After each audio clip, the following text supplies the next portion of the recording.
Hello everybody, I hope you had a good weekend wherever you are in the world. I'm Rick Ray and this is our weekly analysis. Remember my website, www.rickrayfx.com. That's where you can go to find out more about Forex trading. So yes, here we are with another weekly analysis. Hard to believe it's already the second week of May 2023. First we'll look at the fundamental high impact news, which we always do in my analysis. And then we'll look at the few trades that I shared with you last week and see if we had any profit or loss on those trades. And then of course I'll share my new trade setups with you. But remember, this is not financial advice. Okay, I'm not suggesting or recommending you take the same trades. You can if you want to, but it's up to you to manage your own account and to use good risk management. I only share the pending order that I have set up, and it's up to you to set your own take profit and your own stop loss according to your own risk management criteria. Now, some people are asking me occasionally, can I recommend a good broker?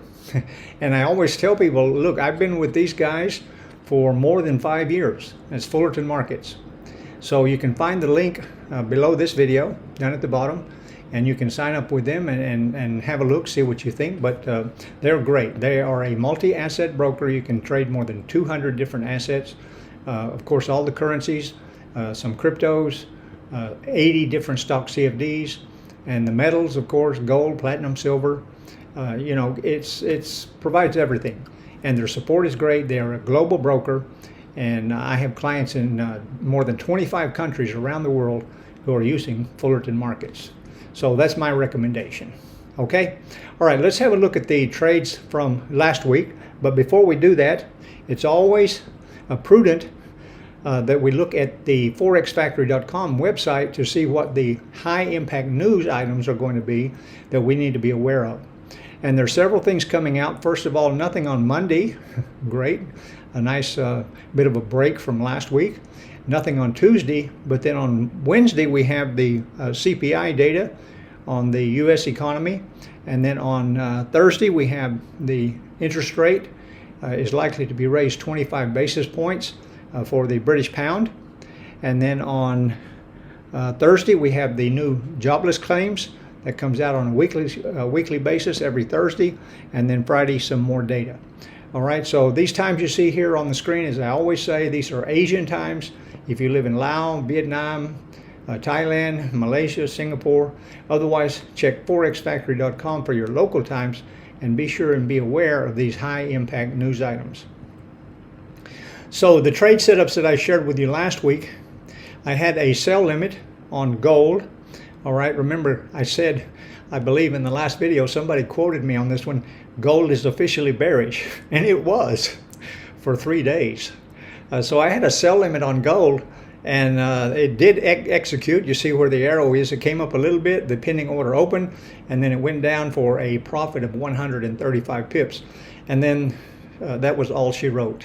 Okay, and then as you know, just 2.5 days later, set a new all-time high for gold at 2,081. But if you were quick and nimble and watching your charts, you could have got 135 pips out of gold on the first day of the week last week, Monday. And then on the Euro US, I said no trade on that. Okay. On the Pound New Zealand, this one is very interesting, and I want to share with you an idea that I hope some of you probably have thought of before.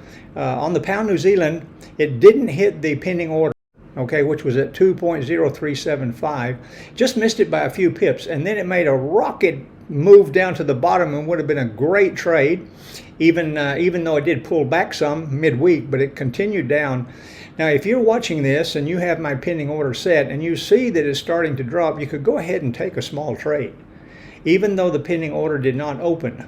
All right, you see it moving in the right direction, and I've been talking about the Pound New Zealand for a couple of weeks, that it has reached a very critical high zone area, resistance area, and we see that it hit that, bounced off, and then went sideways for several days, and then I projected that it was about to start a downtrend, which we are seeing now. Okay, and we started to see that last week, and now we're getting lower lows and lower highs.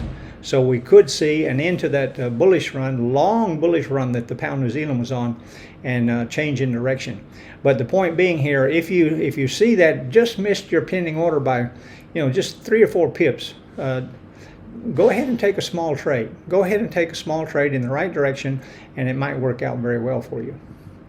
Then on the odd US, had a sell limit on that one and capitalized with that one. The pending order opened and got 47 pips over a 2-day period, and then it broke back above where our order was placed and continued up. Then the New Zealand US, unfortunately that one did not work out, and that one hit the stop loss. The pound US, this was our cash cow last week, okay, was the pound US. Had a buy limit on that one, worked out very well for a total of 150 pips by the end of the close of the US session. And the USD CAD, well, here's another interesting one. Unfortunately, it hit the stop loss, okay, but if you look at the chart, you see this massive drop on Friday. Okay, that's a little bit strange because we had non-farm payrolls on Friday, and it was all good news for the U.S. economy. So why did the USD CAD drop so hard? Well, you have to look at the fundamental news that came out at the same time as the non-farm payrolls, which was on the Canadian economy, and their news for the Canadian dollar was extremely good. So that made the Canadian dollar at that time on Friday, when the news was released, it made the Canadian news stronger than the US dollar. The Canadian dollar was stronger than the US dollar. So even though there was such good news for the US economy after non-farm payrolls, the USD CAD plummeted like a sinking ship. So unfortunately we hit a stop loss on that one. And then finally the Euro CAD, I had a buy limit on that, and this order is still open. Okay, it opened late in the session on Friday and has gone down below the pending order, so it's in a slight loss, but I'm still holding this EuroCAD buy limit from last week.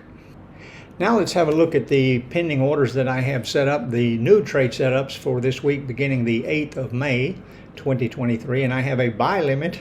Okay, gold is definitely bullish. Okay, the bulls clearly have control. I have a buy limit at 2004. It fell down because of that really good news that we had in the non-farm payrolls on Friday, but you see that it didn't go below 2000, and the bulls just don't want to let it go below 2000. We are very likely to see higher prices. That 2081, which we saw on Wednesday morning, we're likely to crash above that in the very near future. So I have a buy limit on gold at 2004. The Euro US, also a buy limit. Okay, the entry price is 1.0985. Okay, and the pound New Zealand, a sell limit. All right, continuing with the bearish direction that we started to see last week, with the entry price at 2.0084. And then a buy limit on the odd US, with all of the major currency pairs turning bullish against the US dollar as we see it starting to weaken.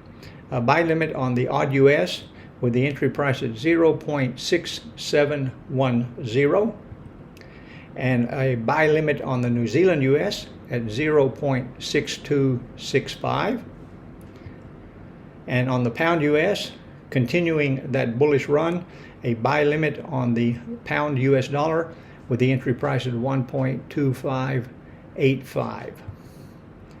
And the USD CAD should continue its downtrend, but it needs to make a correction after that huge fall on Friday. So I have a sell limit on the USD CAD with the entry price at 1.3475. And then finally the Euro CAD. The Euro CAD has turned neutral on my long-term chart, the daily chart which I use for analysis, and it's giving me a neutral signal. And if you follow me at all, you know if I see something neutral, for me that means no trade. No trade on the Euro CAD. Okay, that's it for me, guys, for the sharing the news and the profit and loss from last week and the trade setups that I have for this week beginning the 8th of May. And somebody is asking me about automated trading. They want to know more and learn more about robot trading, EA trading. So if you're interested in that, it's a very, very profitable way to trade. The robot doesn't trade with emotions. And this is where most people go wrong, is making emotional trades. So if you want to learn about robot trading, EA trading, automated trading, just go to my fully dedicated website, prosperityrisingea.com, and there's plenty of information there to help you get started to learn about robot trading with Forex. Okay, thanks again for being here. Leave any comments and questions. And this is Rick Ray signing off. See you again next week. Bye-bye.